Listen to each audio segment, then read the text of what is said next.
Don Daniel Lacalle, economista jefe de Tresis. Muy buenas tardes y bienvenido. Feliz año, que no le veía Muy desde buenas tardes el y inicio feliz del año. 23.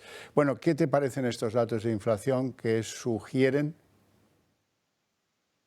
Lo primero que me parece es una vergüenza que la vicepresidenta tenga la osadía de decir que esto es por el aumento de los beneficios empresariales, Mm. pero es además de una ignorancia extremadamente imprudente. Esta misma persona hace muy poco le echaba la culpa a los supermercados de bajar demasiado los precios. O sea, los supermercados son culpables de bajar los precios y de subirlos a la vez. Que las empresas se están forrando es completamente falso, como se está mostrando con los datos del Banco de España. Quien se está forrando es el gobierno. Lo que demuestran los datos del Instituto Nacional de Estadística es que en el PIB por rentas es la parte de los impuestos la que se ha disparado muy por encima de los salarios y de los beneficios empresariales. De hecho, los beneficios empresariales están por debajo todavía de los niveles de prepandemia. Pero da igual. Decir que la inflación es por culpa de las empresas es una imbecilidad, perdona. Es una estupidez de tal calibre, porque la inflación es la pérdida del poder adquisitivo de la moneda y lo que estamos viviendo es la destrucción del poder adquisitivo de la moneda por unas políticas completamente equivocadas, ¿no? Y que la inflación subyacente esté por encima de la inflación titular también nos habla del maquillaje, porque la inflación subyacente al 7% y la titular aparentemente al 5 y pico nos muestra que lo que está haciendo el gobierno es disfrazar el IPC, entre otras cosas, con la subvención al gas, en eso que llaman el tope del gas, que nos lo están cobrando por otro lado a todos los consumidores. El 65% de los consumidores eléctricos estamos pagando un 20% más este año y sin embargo el gobierno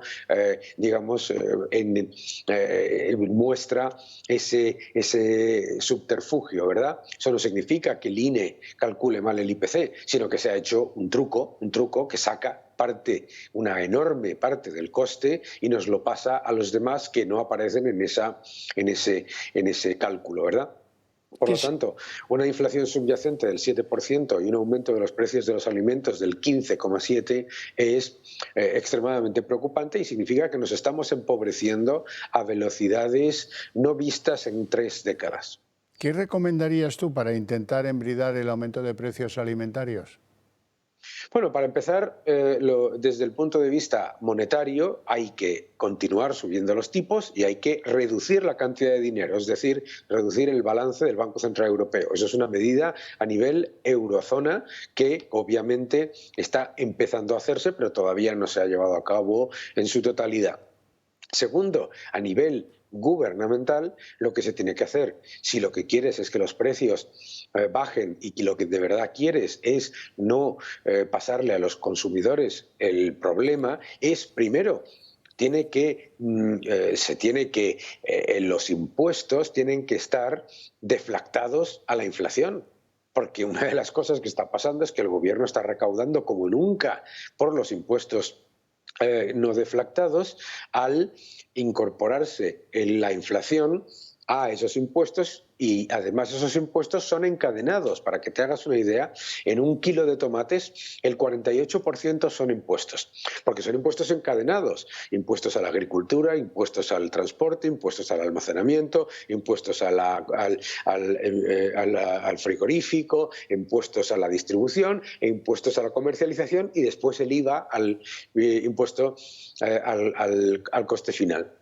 Entonces, medidas de liberalización, medidas de apertura y medidas de fortalecimiento de la competencia se tienen que llevar a cabo también, y lo que están haciendo es lo contrario. Lo que están haciendo es intervenir.